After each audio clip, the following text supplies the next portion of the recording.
Thank you. Good morning. Good morning. Happy Memorial Day weekend. An unofficial start of summer. Jeff, would you like to lead us in a song today? 1, 2, 3, 4.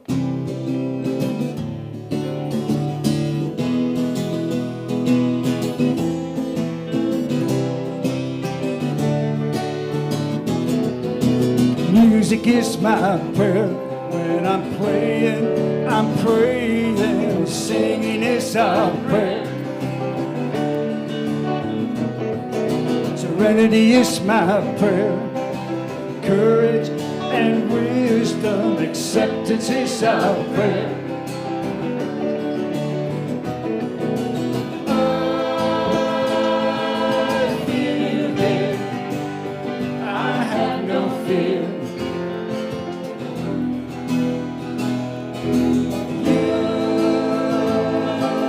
Love your child, your mercy mine. Silence is my prayer. When I'm still, I can hear you. Meditation is our prayer. Self-love is my prayer. It's the greatest love of all. Caring is our prayer.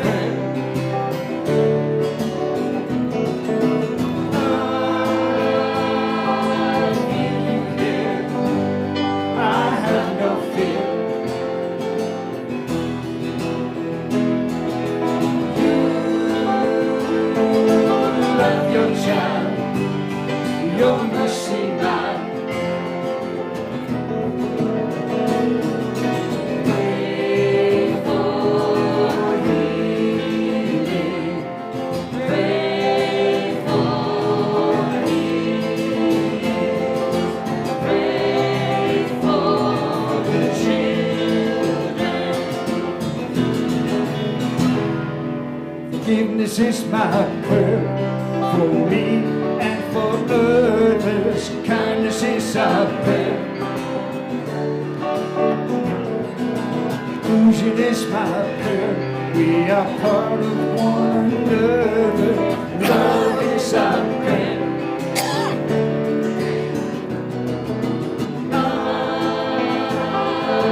feel you here. I have no fear.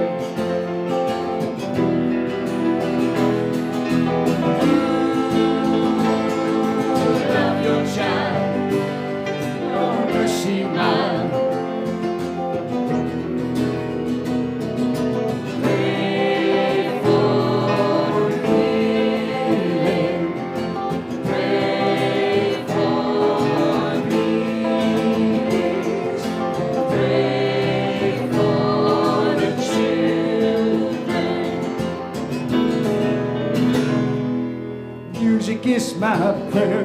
When I'm praying, singing is our prayer. Pray for healing, pray for peace, pray for the children.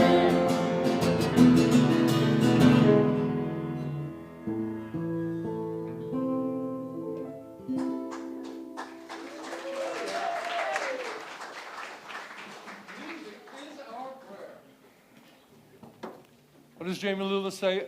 A song is a prayer prayed twice. There you go. A song is a prayer prayed twice. I always love that. Jamie Lula. Jamie Lula is going to be here. That's right. When? Father's Day. Father's Day. He'll be. He hasn't been here in a number of years, and so he'll be coming to bring some music and a message. Because I will sneak in here that morning to say hi to him, and then I have to get to the airport to go to Unity Village for our convention. So it'll be fun. It'll be good. Breathe.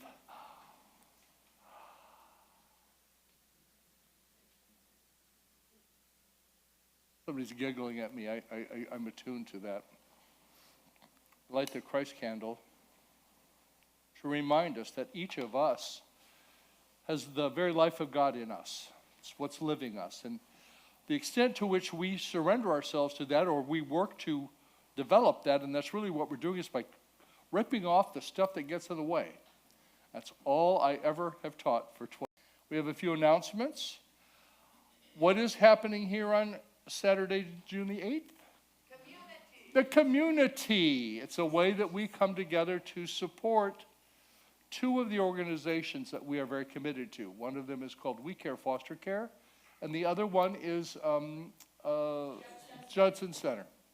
They're going to be 100 years old this November. I'm going to sponsor a table there, at least one, just to have some fun with it.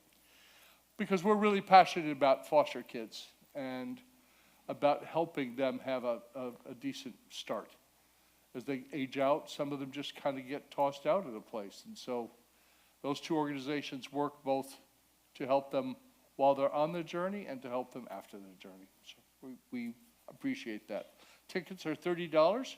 We've sold how many? 59. So we can have a bit 80 plus a little bit, I think. We want every nickel. Last year we were able to give both of those organizations $2,000.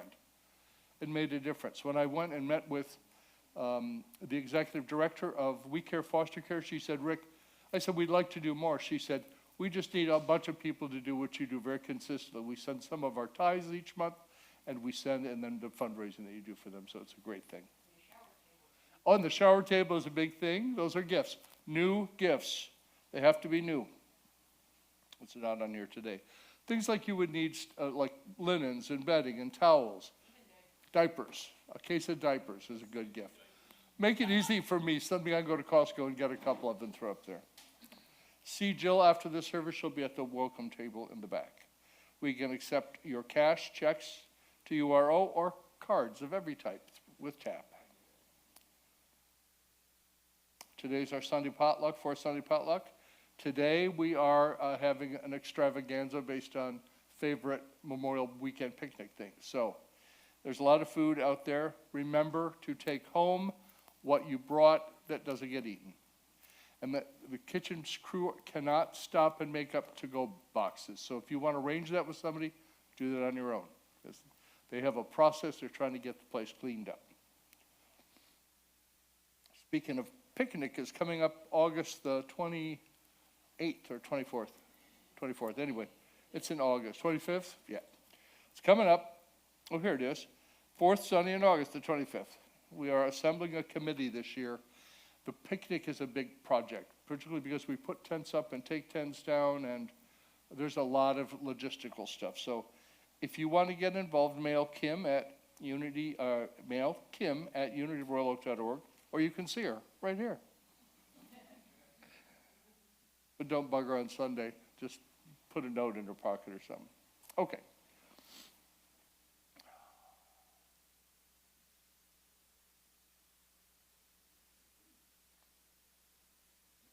I'm going to share a daily word with you for Sunday, May 26th, and I do so with the permission of Unity, who publishes Daily Word. And the key word is comfort.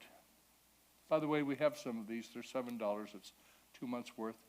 If you don't get Daily Word in some form, I strongly encourage you to do it.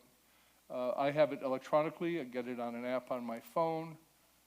We obviously have some in the building.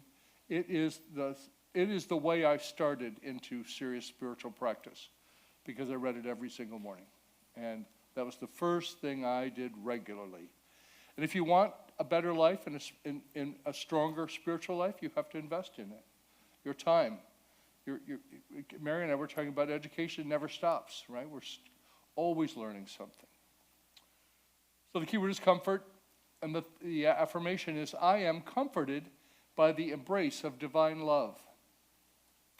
When someone dear to me transitions, I may feel fearful and alone. I do not hide from my feelings or seek to numb them, even if I feel tempted. And oh, the allure of just give me, as Brene Brown would say, a beer and a banana nut muffin, right? She does. I laugh what she says in her book. Grief has come to pass, but it cannot pass until I acknowledge it and feel it. It's a wonderful reason to be a part of our grief and loss program here. What's the second and fourth Mondays? Second and fourth, I got it right. Gold star. I want a gold star for that. So Mary, she's looking at me. 7 o'clock on Zoom. You don't even have to drive anywhere. Just connect with us. Even in my grief, even in deepest grief, divine love is strong within me, lifting me, making my feelings bearable. As I feel comforted by this love, I become increasingly aware of the peace and strength in my heart. Even in my grief, I am grateful to trust the healing comfort of divine love. It blesses me today, and it will be an ongoing presence as I need it. My love for those I lost is eternal and unchanging, just like God's love for me. And the Bible verse for today is from Matthew 5:4. Blessed are those who mourn, for they will be comforted. But you got to mourn so that you can get past it.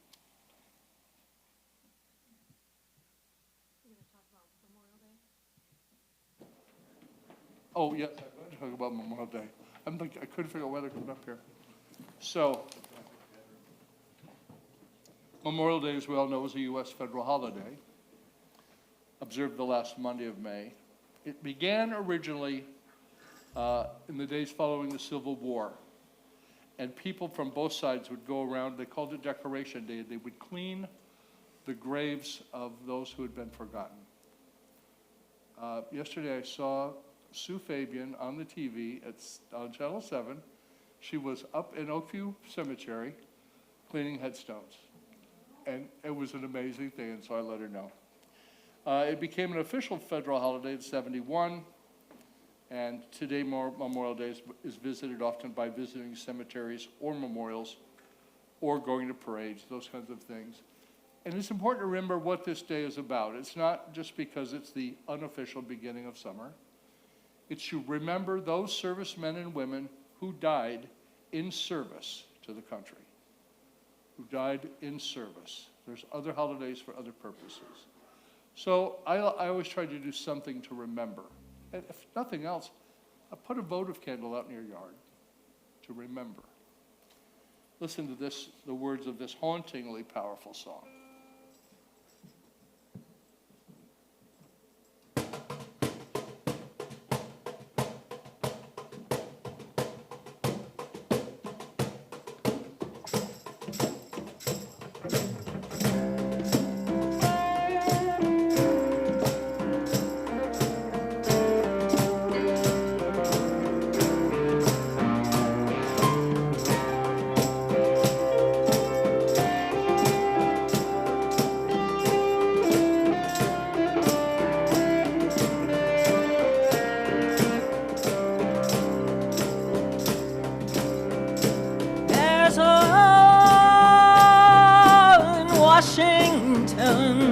It's made of cold black granite. They say 60,000 names are etched there in it. In that wall in Washington.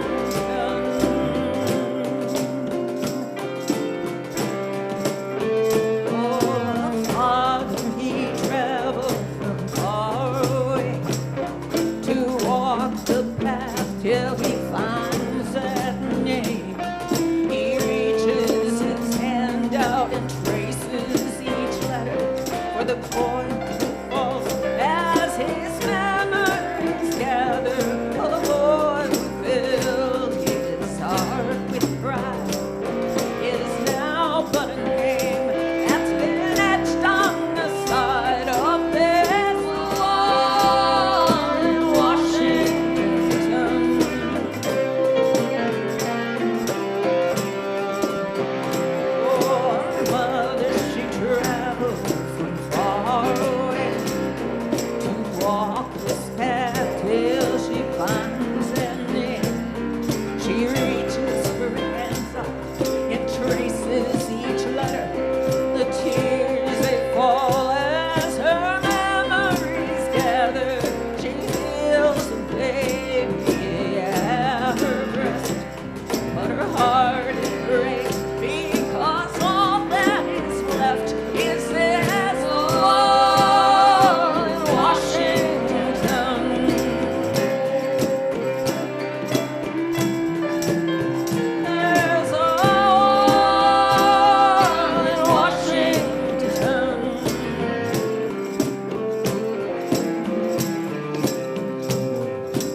the name of his unknown Father. His heart is young and it's filled with pain. In his anger he cries out, who is to blame for this war in Washington that's made of cold black granite? Why is my father's name etched here in it?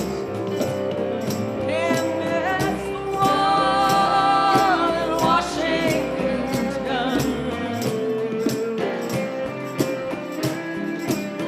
there's a wall in Washington. There's a wall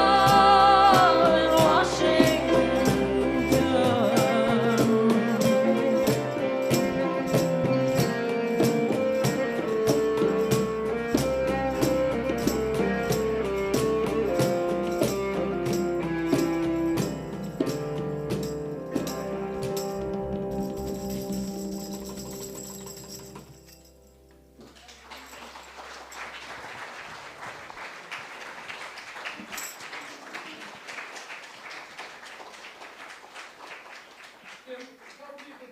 Song and the woman who wrote it, I can't think of her name. Iris Dement, there's a wall in Washington. Amazing song. Thanks for picking it.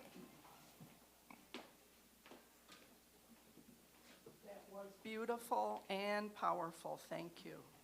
I'm moving your notebook. Hi, I'm Mary Wackbrough. I'm a licensed Unity teacher here, and it is prayer time. I'm going to talk a little bit about prayer first. It's one of the cornerstones of Unity. Unity was founded on prayer, affirmative prayer. It gives us opportunity to declare and claim truth for ourselves, for others, and for the world. It's an opportunity to remember our oneness and our connection with all that is. Charles Fillmore wrote, instead of supplication, prayer should be a jubilant thanksgiving. We have many ways to support you in prayer here. We have 2 prayer partners. At the end of service, we'll be in the corner. I am one, and Reverend CJ is the other. You can call the church and either leave a message, or if someone is here to answer the phone, they'll pray with you. You can opt into our monthly prayer calls. Our prayer team, we have an amazing, powerful prayer team. We call everyone who has opted in once a month to support you in prayer. You can call Silent Unity, 1-800-669-7729. I called this morning on my way in because I'm not the most confident speaker, so I always call for prayer. You can also go online to info@unityroyaloak.org and leave a prayer request. So, in a moment, I'm going to begin a prayer, and I'll pause at a point, and you can speak aloud or think of your prayer intentions. So, let's take a holy breath. And as you breathe in, become centered. Centered in that peace, in that oneness, in that power and strength that is within you.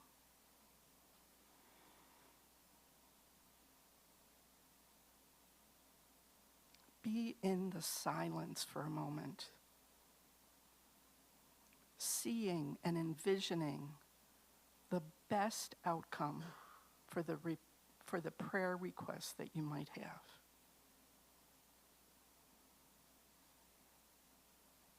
And now I invite you to speak the name or the intentions that you might have. Adarsha, Lydia, CJ, Kathy.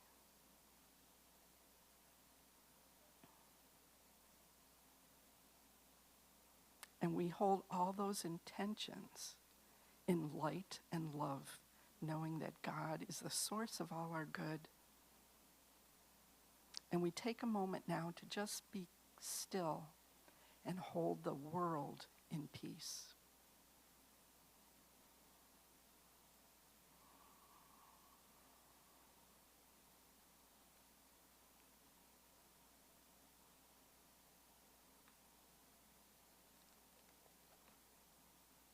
And together we say, thank you, God. So I'm going to talk about one of the 12 powers, which is, in May, we talk about the power of power, or the power of the spoken word. I'd like to start out with a familiar saying. Sticks and stones may, but that is not true exactly. But we've said it so much as kids. Some of us might still even be saying it as adults. Names, what we call ourselves, is so important. Words do have power. Rick recently talked about the 4 agreements by Don Miguel Ruiz. The first agreement is be impeccable with your word. Don Miguel Ruiz goes on to say, never use the power of your words against yourself. Before we even say something, we think it. What we say to ourselves is really important. What God or source or spirit knows about us is even more important, because it is truth with a capital T. In our Wednesday morning Zoom group, we're discussing the book Holy Moments by Matthew Kelly. The same theme keeps repeating for me. Decide, choose, decide, choose. Decide what? My friend Donna says, ASAP, always say a prayer. Decide to pause, to go within and pray. The first step in power is to choose, to go into that silence. When I go into the silence, I can unplug from my constantly running negative thoughts, like fear or judgment or not being enough. And I can plug into source, the source of all good, of peace, of love. I can choose to ask for guidance.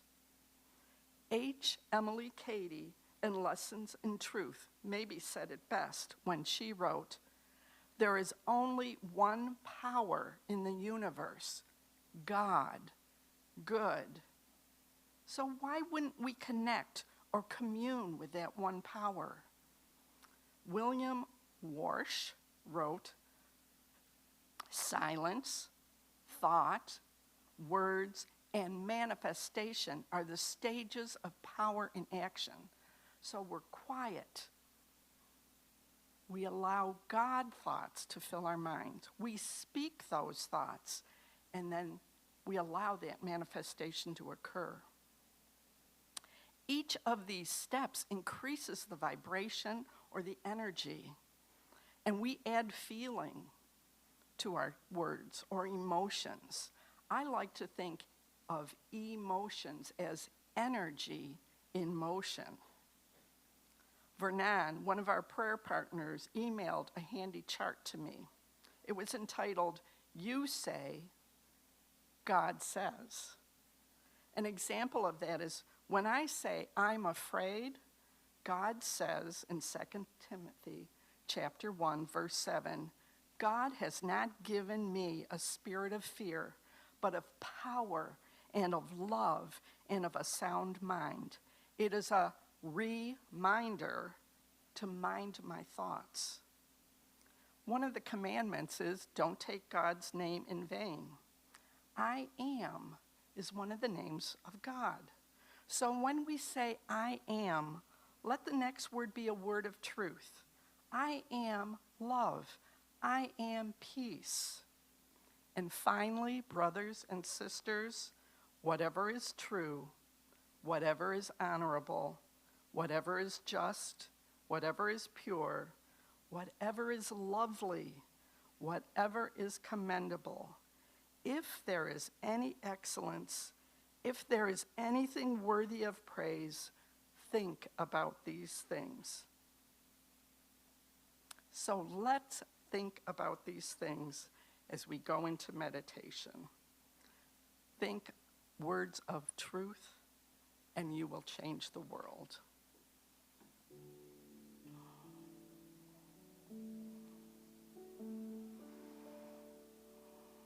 So let's take that breath, that centering breath,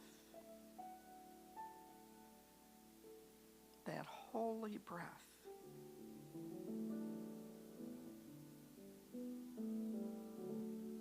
And become centered.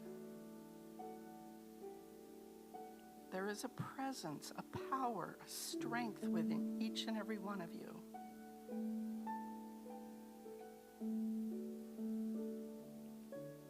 Just be open and allow that strength, that wisdom to speak to you.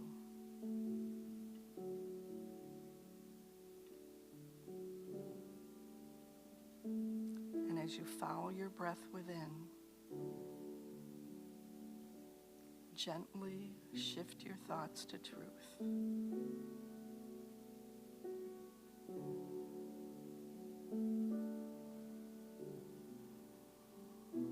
Let any clouds of doubt or concern just pass.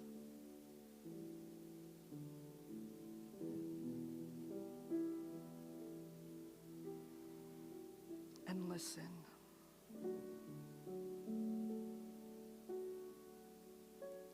Listen and know that you are one with all that is.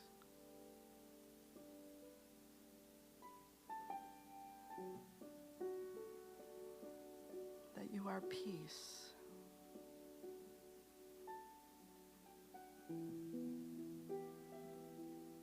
That I am peace. Hear that. I am love.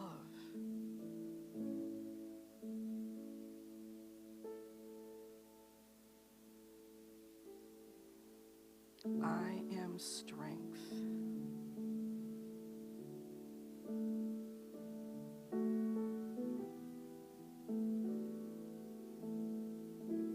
And let's just rest in that silence for a few moments.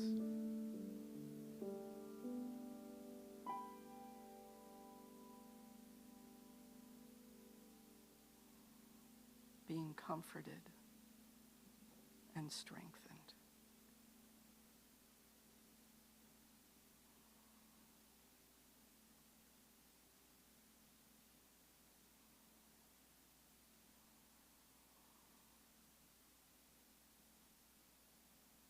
And in gratitude for the truth that is being revealed to you, in you, and as you. Let that gratitude bubble up. And be thankful. And gently, gently bring that peace, that power, and that strength into your day. And be a radiant reflection of the God in you.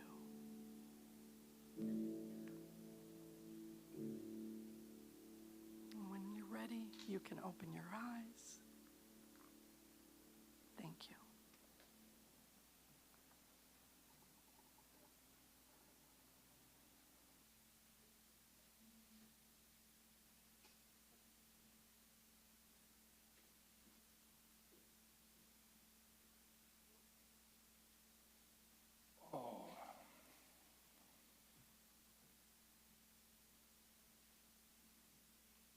Lovely, Mary. That was nice, very nice.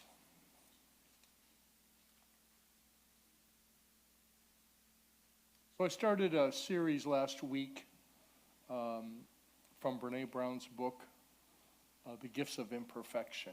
And it almost seems like a dichotomy, doesn't it?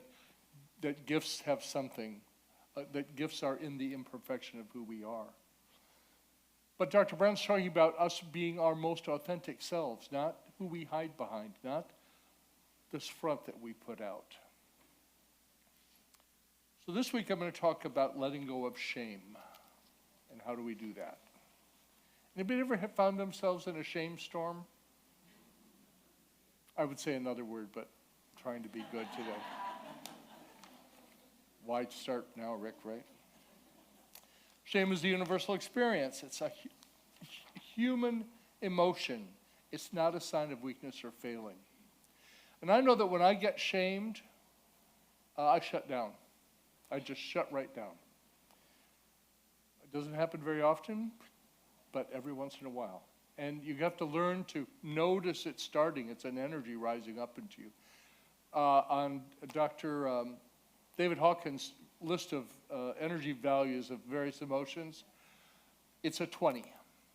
Lowest possible that he rates, compared with love, which is, I think, 700. So shame, why does it shut us down? We're going to talk about it a little bit. Shame comes from, it's rooted in the fear of disconnection from other people. It's the belief that we're unworthy of love and belonging. I'm not worthy of being loved. So no matter how much you might say it, unless I can own that and lean into it and experience it, it just bounces off. It's kind of like you wearing your Saint Teflon shield that just sliding off of you.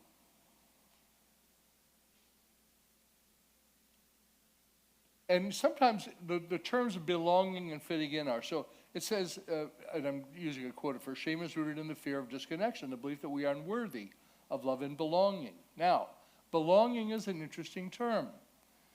Belonging and fitting in are often used as they're interchangeable. They are not. Belonging comes from the deep awareness within you, within me, that I am worthy. We don't start out getting there that way. There's little in our culture that helps us grow up that way. That's why so many of us spend so much time on spiritual practices, learning to look beyond what we think we know. And it starts with us. It always starts with us. Always.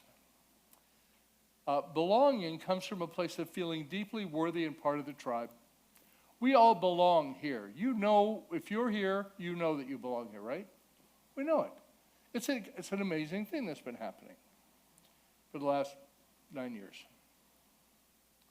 Fitting in means I'll assess the situation, figure out who I need to be to make you like me, and I will live in that falsehood. We will never get to belonging if we're believing that. It is not possible to hold that dichotomy. Shame can lead to feelings of isolation, depression, anxiety. Martha talks about suppressed, repressed, impressed, right? But holding this stuff down. It can also hinder our ability to build healthy relationships and live authentically. So how do you fight the shame? You have to become resilient. That's why we get healthy emotionally. That's what emotional intelligence is all about. We can develop shame resilience by recognizing the shame triggers. For me, I feel myself shutting down. I stop talking, and I know when it first started when I was a child. Because almost everything that we are annoyed with now in us started before we were 6 or 7. Some idea that was planted that I'm not enough. My mother used to say, and she didn't know better. She and I talked about this many times. She'd say, people tell me you're pretty smart, but I don't think you're so damn smart. I don't think you get out of a paper bag with 2 hands. Wow. Even just saying it, I could just feel it, like, ugh. So if we pay attention to our emotions, to our thinking, be mindful. How many here are seriously practicing mindfulness? To be aware of what you're thinking about it. To feel when it's dragging you sideways. I can feel it. And the longer I do this, the quicker it is. The quicker it is. We can also practice critical awareness, to be very aware of who we are in a situation, and to own our truth, to be authentic. And that doesn't mean somebody else going to define what's authentically me. Who am I? It's a question I ask myself all the time. What am I here to do now? Some of you will ask me if I will do this or that or the other thing. And I've gotten to a place now where if it's not a roaring yes, the answer is no. Because I'm worth it. If I'm doing something because I think it's what I need to do to make you like me, we're already off on a bad situation. If on the other hand, if I'm authentic with who I am and what I'm about, that's an attractive energy. Think about those of you who are here the day of the Health and Wellness Expo. This building, its foundation, the people were vibrationally alive in a way doesn't happen that often. It was amazing. I think it's happened a couple of times in concerts. And with Christopher Davis here, when we'll have him here again, I think. Are we having him here again? Yep. World Day of Prayer is not far away. Mary will be talking about it soon. Here's a big way that we can get out from under the shame, because shame shuts us down. We just want to hide. We are so good in our culture at hiding. Dr. Brown has a whole new idea about addiction. It's not just any one thing. It's just kind of how we live our lives and levels of it, right? So we get into the shame place, and then we want to hide. And the very thing that will get us out of shame is to talk about it. It's the thing we don't want to do. Because we think that if we will give voice to the thing that is unsettling us, unnerving us, that people won't like us. I mean, we're not much different than kids on the playground. Think about it. Going round and round and round. Tougher when you're going to be 69 years old pretty soon. It's like I'm playing this kid's game, right? It's about reaching out for support. I asked you last week to think about the idea that the way Dr. Brown defines courage is to cur from the Latin heart, meaning I tell my story of my life from my whole heart. That's wholehearted living. My whole story authentically from my whole heart, deep in my heart space. So did you notice any place where you were courageous this week? And I'm talking not about heroics. I'm talking about everyday courage to live, to be. Anybody have I ask you to think about it. See if anything popped up. This isn't pay-per-view. Yes, please.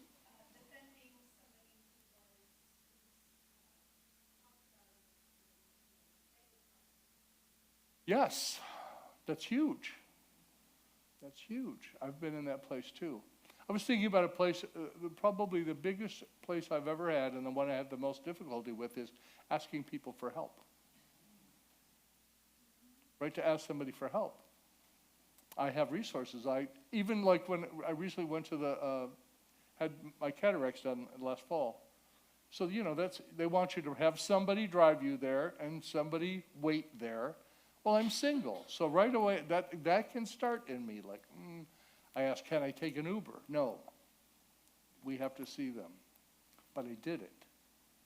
Now, why would I think that somebody wouldn't do that for me?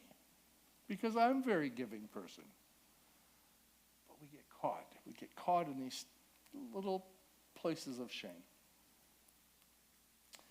When you reach out and be careful when you share almost.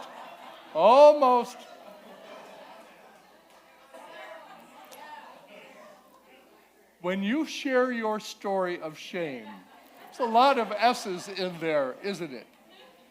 Make certain that you reach out to somebody who knows you well and that you trust. Because if they don't know you well, you don't trust them, they don't deserve to hear your story about who you are and about the way things affect you in life. That's a really big one. That's, on and off over the years. I've been part of mastermind groups. I've had prayer groups. I've been the Wednesday morning group. We do groups. I've been a minister's support group every Monday. It's to have people in my life that I can risk revealing my softness, my underbelly, the places where I'm not sure, right? Because that's a hard thing to live from, that unsureness. Important to understand the difference between shame and guilt. Again, those words are often used interchangeably, but they're very different. Guilt is I did something wrong. Shame is I am wrong. I'm defective. I'm broken. Very different energies. Guilt, okay, I did something wrong. I'll make amends. I'll do my best, and I move on. Shame can suck us dry of life and just right into the grave. And this is how Dr. Brown defines vulnerability, and I love this. I'm going to read this piece. The definition of vulnerability is uncertainty, risk, and emotional exposure. What puts us in that spot? There's a laundry list of things. It's different for everybody, what hits you there and is vulnerable. But vulnerability is not a weakness. It's our most accurate measure of courage. Again, the courage to live our lives from a place of wholeness, from our heart, from our spiritual heart. When the barrier is our belief about a vulnerability, the question becomes, are we willing to show up and be seen when we can't control the outcome? Breathe. Can you show up, and are you willing show up and be seen when you cannot control the outcome? Because, let's face it, there's a whole lot of orchestrating trying to get our outcomes the way we want in life going on all the time. And I catch myself in it. I've told you this before. I'm fairly certain that that's why I'm called to ministry, because I'm not trusted part-time. I have to be focused all the time. You're catching on back there. I hear the rumor. When the barrier to vulnerability is about safety, the question becomes, are we willing to create courageous spaces so that we can be fully seen? Without understanding these concepts 10 years ago when I came here, we talked about creating a community that was strong enough for us to heal in, that we could stand together. And that's really what we're talking about, that place where it's okay to be seen. And we need people to see us. We need people to know who we are. It's an important part of us. That quote was from her book, Braving the Wilderness. True belonging and the courage to stand alone. So shame is not weakness. Vulnerability is often mistaken for weakness, but in reality, it takes courage to be vulnerable. It takes every ounce of courage you have to be who you are, authentic. Because we have a hard time sometimes with us in the mirror, don't we? At least I do. It starts with me. Am I willing to be authentic with myself? Am I willing to pay attention to myself? Am I willing to not necessarily believe every thought that pops into my mind? Am I willing to test it? Am I willing to live my life in a conscious way, or do I just want to be a part of the in-group, and I will just do what I need to do to be with that group, and it doesn't matter if I believe it or not? In my opinion, there's a whole lot of that going on in our culture, all over the place. Vulnerability, shame thrives in secrecy and silence. Don't tell anybody. How many of us heard from a parent or grandparent or someone else, don't talk about that, right? Don't talk about it. So what then happens to that thing we're not talking about, that our lives are screaming about? We stuff it down. It gets stuck in us as energy that gets stored in the body. Those feelings become stuck energy. Now, they were hard going in, they're going to be hard coming out. Right? You can see healers to help you, your minister to help you, sometimes just getting real honest with yourself in the mirror. Shame and love are grounded in vulnerability and tenderness. Fitting in and belonging are very different. As I said, fitting in is about assessing and becoming who you need to be so you'll be accepted. And it's important that we are connected. So these things are dicey because we're hardwired for a connection. We want to be connected to other people. We've talked to the leadership team many times about, in unity, you don't have to come here to get a grace chip to get to heaven someday, right? However your background did that. It's not necessary. You're in heaven and in hell both right now. Your choice. In every moment, your choice. You don't have to get a grace note, so why would we be a church? What's the point? God doesn't need us to worship it. There's no need like that. We come, I think, to reinforce our living in a community of co-creative beings who think like us and understand a language as us, not in lockstep, but to be a community. I think that's what draws us. I think it has what drawn some very interesting people to this community over the years. Owning our story can be nearly as difficult as spending our, I almost misquoted. Owning our story can be hard, but not nearly as difficult as spending our lives running from it. To be who we are. Isn't that what all of us want to be? Who we are? Do you know who you are? Have you plumbed the depths of that? You remember a few weeks ago I was doing a lesson I can't remember what book it was from. And the practice I gave out was to go home, look in the mirror, and say to yourself, are you in there? Are you awake? Shame is the intensely painful feeling or experience of believing that we are flawed and therefore unworthy of love and belonging. And the only people who don't experience shame have no capacity for human empathy or connection. We all have shame.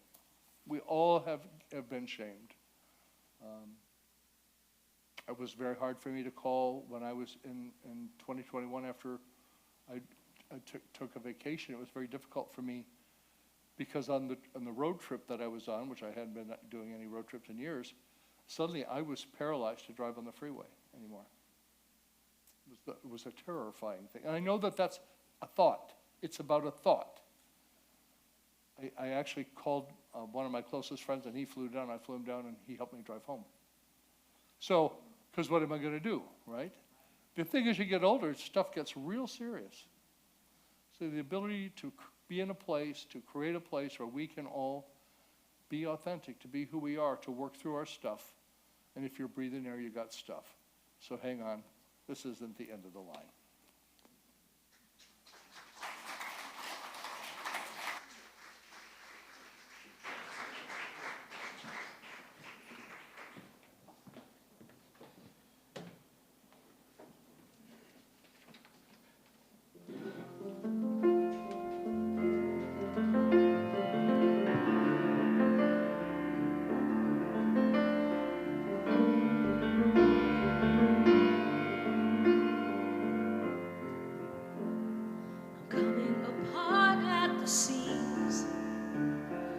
Everyone's pulling at me. I am unraveling. Smile isn't quite what it seems, but it does well to hide what's beneath. Where pressure is staggering in the unraveling, spirit unraveling.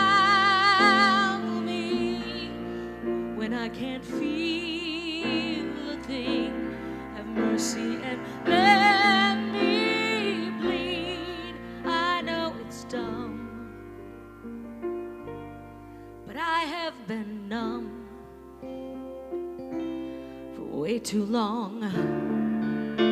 Oh, oh.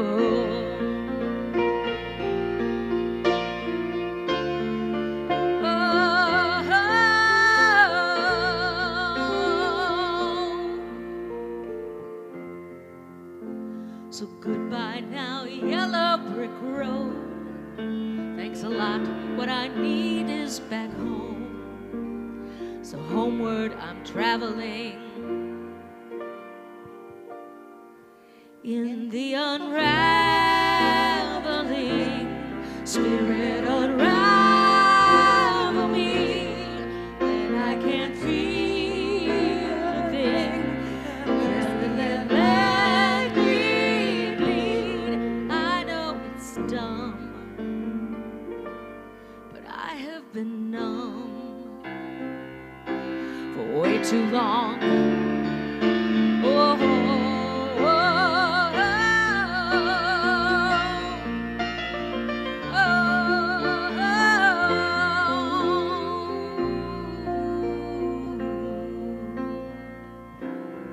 I don't wanna be alone anymore. I don't wanna survive anymore. Don't wanna feel unravel me.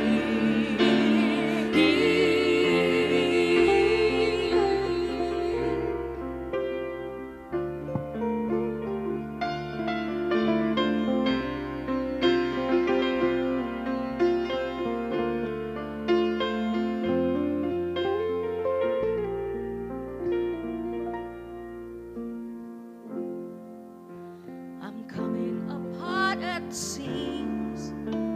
It's worse than I thought it would be, but I've never been happier.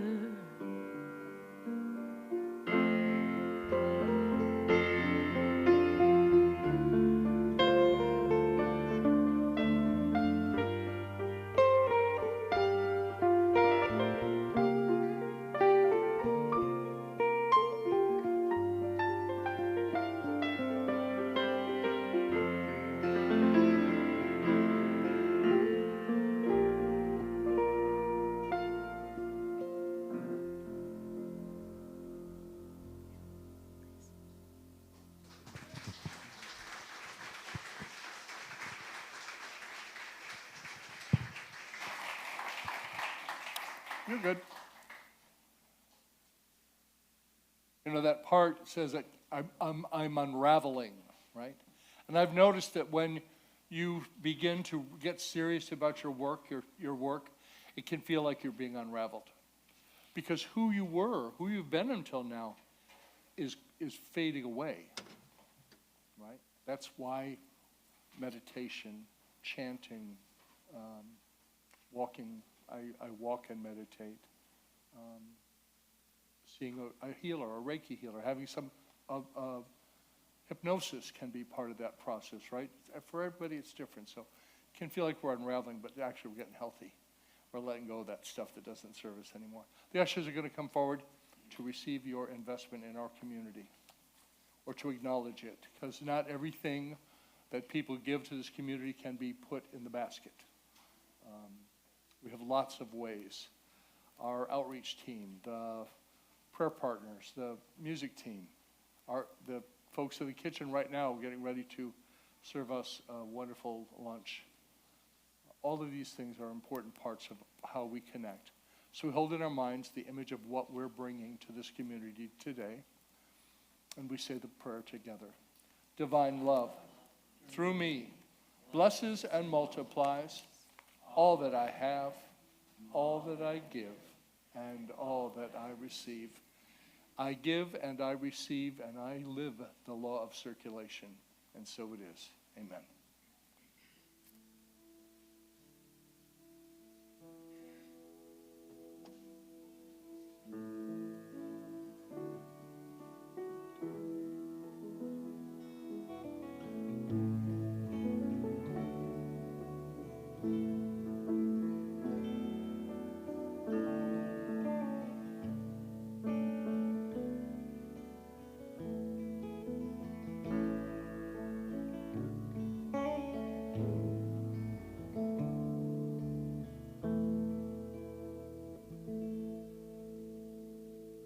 Pray with us.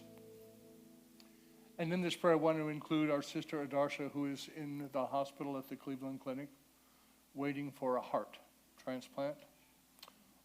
You know her, she's the woman who joined us about a year ago, and she plays a recorder, and she's just a violin. She's been a real asset to us.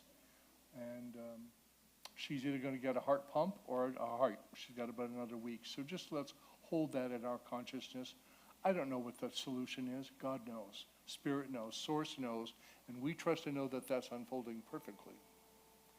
We're also grateful for the meal that's waiting for us today. It's a fundraiser for the beginning of a keyboard fund for us to replace this Steinway piano or get the appropriate keyboard for us. So I invite you to consider the fact that you can't go to McDonald's today for $10. So it says it's a suggested offering of 10. And trust me, as long as I'm your minister, no one will ever be turned away from this place for anything because they can't afford it. No one.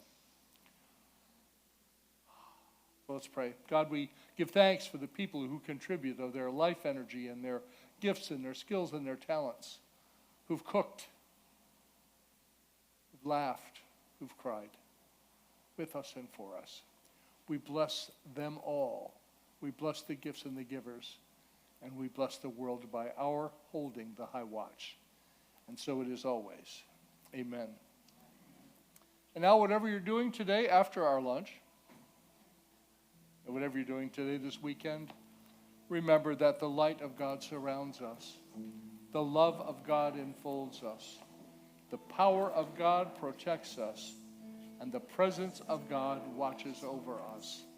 Wherever we are, God is. All is well. Amen.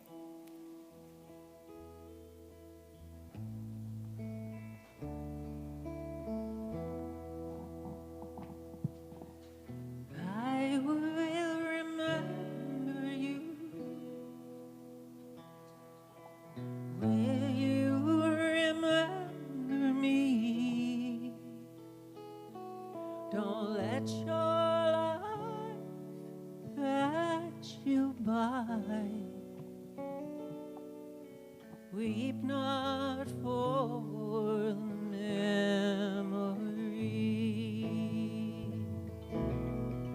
I'm so tired, but I can't sleep. Standing on the edge of something much too deep. It's funny how we feel so much, but cannot say a word. Oh, we are screaming inside, but can't be heard. But I will remember you. Will you remember me? Don't let your life pass you by. Weep not for the memory.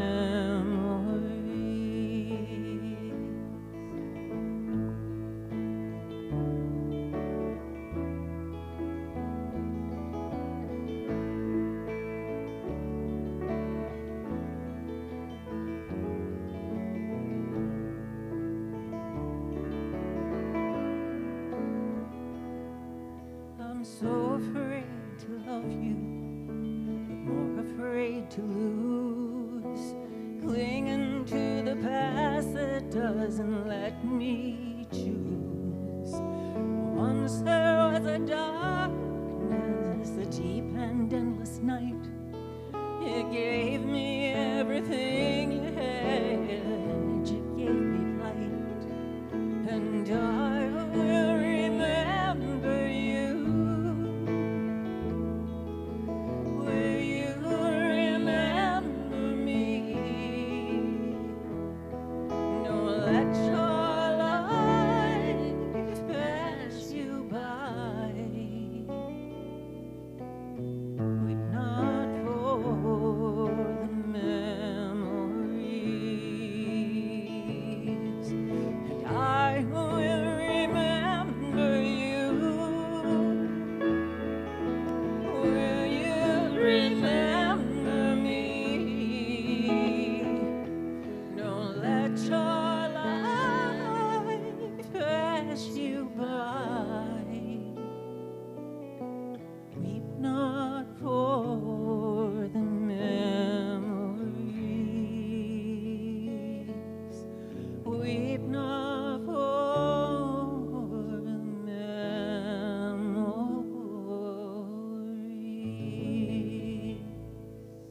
great week, everybody.